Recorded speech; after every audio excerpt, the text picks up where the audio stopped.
ഇറാനും അമേരിക്കയും തമ്മിൽ യുദ്ധം ഉണ്ടായേക്കുമെന്ന ഭീതി പരത്തിക്കൊണ്ട് അമേരിക്കൻ നാവികസേനയുടെ മിസൈൽ ഡിസ്ട്രോയർ ഇസ്രായേൽ തീരത്ത് നങ്കൂരമിട്ടിരിക്കുകയാണ്. പശ്ചിമേഷ്യ ലക്ഷ്യമാക്കി അമേരിക്കയുടെ വിമാനവാഹിനി കപ്പലടങ്ങുന്ന വമ്പൻ സൈനിക വ്യൂഹം നീങ്ങുന്നതിന് പിന്നാലെയാണ് പുതിയ സംഭവവികാസങ്ങൾ ഉണ്ടായത്. ഇസ്രായേലിലെ ചെങ്കടൽ തുറമുഖ നഗരമായ എയ്ലാത്തിലാണ് USS ഡെൽബർട്ട് ഡി ബ്ലാക്ക് എന്ന യുദ്ധക്കപ്പലിനെ വിന്യസിച്ചിരിക്കുന്നത്. ടൊമാഹോ ക്രൂയിസ് മിസൈലുകൾ വഹിക്കുന്ന ഈ കപ്പലിനെ ബാലിസ്റ്റിക് മിസൈലുകളെ പ്രതിരോധിക്കാനുള്ള സംവിധാനങ്ങളുമുണ്ട്. ഇസ്രായേലിനെതിരെ ഇറാൻ ആക്രമണം നടത്തുകയാണെങ്കിൽ പ്രതിരോധിക്കുക എന്നതുകൂടി ലക്ഷ്യം വെച്ചാണ് കപ്പലിനെ അവിടെ വിന്യസിച്ചത് എന്നാണ് വിലയിരുത്തൽ. പ്രസിഡന്റ് ഡൊണാൾഡ് ട്രംപ് സൈനിക നടപടി ഒഴിവാക്കാൻ ആഗ്രഹിക്കുന്നുവെന്നും ചർച്ചകൾക്ക് തയ്യാറാണെന്നും സൂചന നൽകിയിട്ടുണ്ടെങ്കിലും മേഖലയിലെ സാഹചര്യം ഇപ്പോഴും അതീവ സങ്കീർണമായി തുടരുകയാണ്. എന്നാൽ പുതിയ ചില റിപ്പോർട്ടുകൾ പ്രകാരം അമേരിക്കയും ഇറാനും തമ്മിൽ നിലനിന്നിരുന്ന യുദ്ധസമാനമായ സാഹചര്യം മാറുന്നു എന്നാണ് സൂചനകൾ. ചർച്ചകൾക്ക് ഇരു രാജ്യങ്ങളും സന്നദ്ധത പ്രകടിപ്പിച്ചതോടെ പശ്ചിമേഷ്യയിൽ സമാധാന പ്രതീക്ഷകളും ഏറിവരികയാണ്. ഇറാൻ അമേരിക്കയുമായി ധാരണയിലെത്താൻ ആഗ്രഹിക്കുന്നതായി അമേരിക്കൻ പ്രസിഡന്റ് ഡൊണാൾഡ് ട്രംപ് പറയുന്നു. ചർച്ചകൾക്ക് ഇറാൻ തയ്യാറാണെന്നും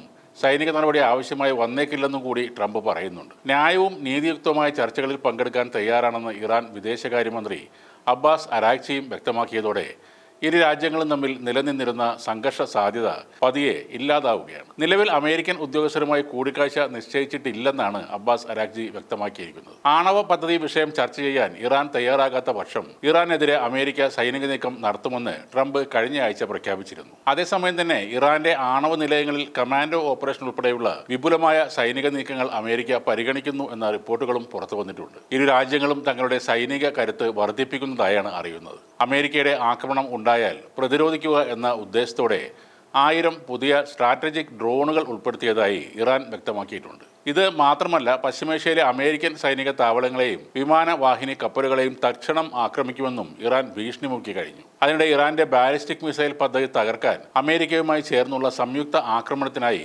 ഇസ്രയേലും ശ്രമിക്കുന്നുണ്ട്. എന്നാൽ യുദ്ധം തുടങ്ങിയാൽ ആദ്യം തന്നെ ഇസ്രയേലിലെ ടെൽ അവീവിന്റെ ഹൃദയഭാഗത്ത് കനത്ത ആക്രമണം നടത്തുമെന്നാണ് ഇറാൻ ഭീഷണി മുഴക്കിയിരിക്കുന്നത്. ഇറാനും അമേരിക്കയും തമ്മിലുള്ള ബന്ധം കൂടുതൽ വഷളാകാതിരിക്കാൻ തുർക്കി മധ്യസ്ഥത വഹിക്കാൻ സന്നദ്ധത പ്രകടിപ്പിച്ചിട്ടുണ്ട്. തുർക്കി president Tayyip Erdogan Iran president Masoud പെസഷ്കിയാനുമായി ഇക്കാര്യം സംസാരിക്കുകയും ഇറാൻ വിദേശകാര്യമന്ത്രി അബ്ബാസ് അരാഗ്ചി ചർച്ചകൾക്കായി തുർക്കിയിൽ എത്തുകയും ചെയ്തു. മേഖലയിൽ വിനാശകരമായ പ്രത്യാഘാതങ്ങൾ ഉണ്ടാക്കുന്ന ഒരു പ്രതിസന്ധി ഒഴിവാക്കാൻ ചർച്ചകൾ വേണമെന്ന് UN സെക്രട്ടറി ജനറൽ ആന്റോണിയോ ഗുട്ടറസും ആവശ്യപ്പെട്ടിട്ടുണ്ട്. ഇറാനിലെ ഭരണകൂട വിരുദ്ധ പ്രക്ഷോഭത്തെ ക്രൂരമായി അടിച്ചമർത്തിയതിനെ തുടർന്നുണ്ടായ സംഭവ വികാസങ്ങളാണ് ഒരു യുദ്ധഭീതിയിലേക്ക് എത്തി നിൽക്കുന്നത്. ഇറാനിലെ പ്രതിഷേധക്കാർക്ക് നേരെയുണ്ടായ ക്രൂരമായ അടിച്ചമർത്തലിൽ പ്രതിഷേധിച്ച് ഇറാനിലെ ഇസ്ലാമിക് റവല്യൂഷണറി ഗാർഡ് കോർപ്സിനെ ഒരു ഭീകരവാദ സംഘടനയായി യൂറോപ്യൻ യൂണിയൻ പ്രഖ്യാപിച്ചു. കൂടാതെ 21 ഉദ്യോഗസ്ഥർക്കും സ്ഥാപനങ്ങൾക്കും ഉപരോധം ഏർപ്പെടുത്തുകയും ചെയ്തു. ഇറാനിൽ നടന്നുകൊണ്ടിരിക്കുന്ന പ്രതിഷേധങ്ങൾക്കിടെയുണ്ടായ ആക്രമണങ്ങളിൽ ആയിരക്കണക്കിന് ആളുകൾ കൊല്ലപ്പെട്ടതായി റിപ്പോർട്ടുകളുണ്ട്. Human rights activist news agency പ്രകാരം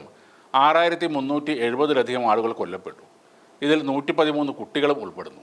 എന്നാൽ മരണസംഖ്യ 3117 ആണെന്നാണ് ഇറാൻ ഗവൺമെൻറ് അവകാശപ്പെടുന്നത്. പ്രതിഷേധം തടയുന്നതിൻ്റെ ഭാഗമായി ആയിരക്കണക്കിന് ആളുകളെ ഇറാൻ തടവിൽ ആക്കിയതായും റിപ്പോർട്ടുകളുണ്ട്.